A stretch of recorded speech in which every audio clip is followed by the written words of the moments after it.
The metal floor of the crashed shuttle was cold under Liam Carter's bare feet as he slowly opened his eyes. The world around him was shaking with distant rumbling. Sparks rained from the ceiling like glowing rain. His head hurt. His throat felt dry. And worst of all, his uniform was gone. He sat up quickly, panicking. Where the hell? Only a torn emergency blanket covered his waist. Everything else? Gone, missing, completely stripped during the crash impact. Liam groaned. This was not how he wanted to start his first assignment outside human space. He pushed himself up, holding the blanket, trying to keep some dignity. The emergency exit was bent and smoking. He stepped toward it, and then froze. Because there, right outside the shattered door, stood 6 tiny alien women. Each not more than his knee height. They were glowing, literally, with soft bioluminescent skin in blue and gold patterns. Their hair floated like underwater plants, moving even though no wind existed. Their eyes were huge, bright, and shimmering with curiosity, and they were staring at him, staring at all of him. Liam swallowed hard. Oh no, the tiny alien women gasped in unison. One covered her glowing mouth with both hands. Another nearly fainted. 2 more leaned forward so much they almost fell off the stone ledge outside. He tried to pull the blanket tighter. Hello? Sorry you have to see me like. They screamed. Not in fear. In excitement. The tallest one, still only up to Liam's thigh, pointed at him with both hands, eyes glowing like suns. Energy flare. The others gasped again, louder this time. Energy flare. He has full energy. So much energy. Liam blinked. Energy? No, I'm just unclothed. This isn't energy. This is embarrassment. They didn't listen. They ran toward him fast, glowing, almost buzzing like bees made of light. Stop, don't come closer. They didn't stop. They surrounded him, jumping and chittering like excited squirrels. One grabbed his ankle. Another touched his knee. The third climbed onto a broken pipe next to him and sniffed the air like a curious puppy. The leader stared up at him, eyes widening even more. He is human, she whispered reverently. He carries the rarest skin warmth. The legends speak of this. Liam felt sweat collecting on his neck. Listen, please. This is a misunderstanding. I am not warm in a legendary way. I am warm because the shuttle exploded and I am naked. The tiny aliens ignored the explanation. They stepped closer. Too close. And then the leader leaned forward, opened her mouth, and almost bit him. Liam jumped 3 steps back so fast he practically teleported. Nitrogen monoxide biting. What are you doing? The leader flinched. We are not biting, we are tasting. She protested. Tasting what? Your life energy signature. Another tiny woman piped up. Humans have the richest energy flavor. We only read about it in ancient stories. The smallest one hopped happily. We thought you were extinct. Liam pinched the bridge of his nose. I am not extinct. I am very, very alive. And very, very unclothed. But they were not listening. They moved in again. This time one climbed his leg like a tree. Another climbed his arm. A third jumped and grabbed the emergency blanket. Liam panicked. No, don't. Take the blanket. Why are you all so strong? He tried running. They followed. He tried hiding. They crawled under things. He tried climbing the wreckage. They climbed faster. Within seconds, he was surrounded again by glowing, excited, tiny alien women. The leader, perched on a broken console, declared, "We must take him to the Elder. She will know how to digest." Digest?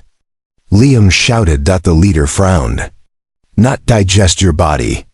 Digest your arrival. Your meaning. Your destiny. Liam sighed with relief. Okay, better, much better. But then she added, after we taste him properly. He backed away again. No tasting. The tiny aliens looked confused. Tasting is polite. One whispered, tasting is friendship. Another added, it shows we trust you. A third explained. Liam took a deep breath. On my planet, tasting unclothed strangers is very rude. The tiny aliens gasped and covered their mouths, horrified at the cultural mistake. The leader bowed deeply. Forgive us. We did not know your customs. We thought all species enjoy energy tasting. We do not. Liam said quickly. A long awkward silence followed. Then the leader nodded. Very well. No tasting.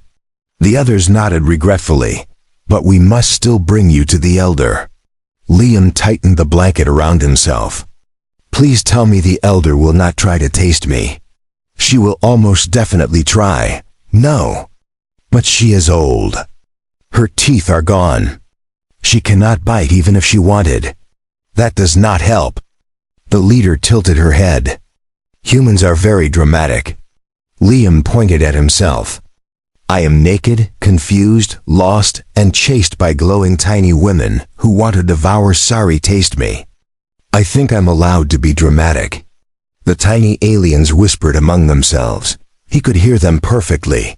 He is dramatic. He is cute when he panics. He is overheating. That is powerful energy. Liam slapped a hand over his face. This was going to be the worst first contact mission in history. The hook deepens, 3 to 4 minute section. As the tiny aliens led him through the glowing forest, Liam realized something important. They were not dangerous. They were hungry. Not for food, for energy. He watched as they absorbed sunlight through their skin, glowing brighter as they moved. They occasionally touched glowing plants, absorbing color through their palms. Everything here seemed to run on light instead of blood, which is why, when they saw Liam unclothed and radiating heat like a walking sun, they almost devoured him. He wasn't food, he was a battery. They marched happily, singing buzzing little songs. Liam followed miserably, holding the blanket around his waist. Can someone please explain what you want with me? The leader looked back at him. You glow. I do not glow. You glow so much. That is sweat. It is not glowing. They ignored him. As they entered a clearing, the ground shook. The light dimmed. The temperature dropped sharply. The tiny aliens froze. The leader whispered in fear. The Shadow Eater has come. Liam felt a chill crawl across his spine. Who? They pointed to the tree line. A massive creature, taller than a tank, darker than smoke, emerged. Its body swallowed light. Its eyes were hollow pits, its shadow stretching across the ground like liquid night. The tiny aliens huddled together. It comes for us every dawn, the leader whispered. It drains all energy. And I'm a walking energy beacon, Liam muttered. Yes, she said. It will eat you first.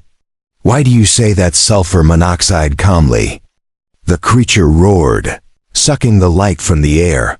Liam's heart pounded. He looked down at the tiny aliens trembling beside his feet. Their glowing patterns flickered weakly. He took a deep breath. Get behind me. The leader blinked. But you are naked. I know I am naked. But I'm still human. He stepped forward. The creature hissed and lunged. Instinct kicked in. Liam grabbed a jagged metal panel from the crash, sight basically a giant shield, and slammed it into the ground. The shockwave burst outward, heat rushing from his skin and a massive flare of human adrenaline. The creature recoiled. Screaming, the tiny aliens gasped. He is using energy. Humans control their energy. He is glowing again. Liam wasn't glowing, he was sweating. Bleeding, panicking, exhausted, but to them, it looked like he was a divine warrior. The creature lunged again.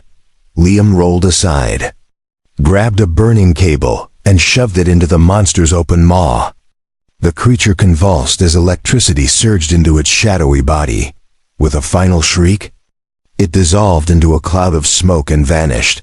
Silence fell across the clearing. The tiny alien stared at him with wide, glowing eyes, then slowly. They bowed deeply respectfully. You saved us, the leader whispered. Liam wiped sweat from his forehead. I'm trying to stay alive myself. The smallest one stepped forward timidly. Human. May we taste your energy now? No. They sighed. Only a tiny taste? No tasting. Very well. They whispered among themselves again. But maybe later? No later. The resolution, final 600 words. They continued the journey to the Elder's village, a glowing network of trees woven together by living light vines. Everything shimmered like stars trapped in branches. As they entered, dozens more tiny alien women peeked out from behind leaves and tunnels, all staring at Liam. His blanket slipped slightly. He grabbed it again, mortified. Please stop staring. One whispered, he glows even more when he is embarrassed. I am not glowing. You are glowing. I am not okay, maybe a little. They giggled. The elder emerged, a tiny woman with long silver hair and dim golden skin. She studied Liam from head to toe. He stepped back nervously. Hello. Please don't taste me. The elder blinked. Tasting is for children. I do not taste strangers. Liam almost fainted with relief. But I will examine your energy. Okay. Better, I guess. She stepped closer, placing a gentle hand on his chest. Her eyes widened. You carry rare warmth. Rare courage. Rare life force. Liam cleared his throat. I carry embarrassment. The elder's glowing eyes softened. You are far from home, human. Yet you saved the Lightkin from the Shadow Eater. That is no small thing. The leader stepped forward proudly. We found him glowing in his wreck. He was unclothed. The entire village gasped dramatically. Liam wanted the blanket to swallow him. The elder raised her tiny hand. Enough. She looked up at Liam with a warm smile. Human. You are not prey. You are not energy food. You are a protector. I'm naked. And confused, yes, but brave. Liam sighed. Can I at least get clothes? The elder clapped her hands.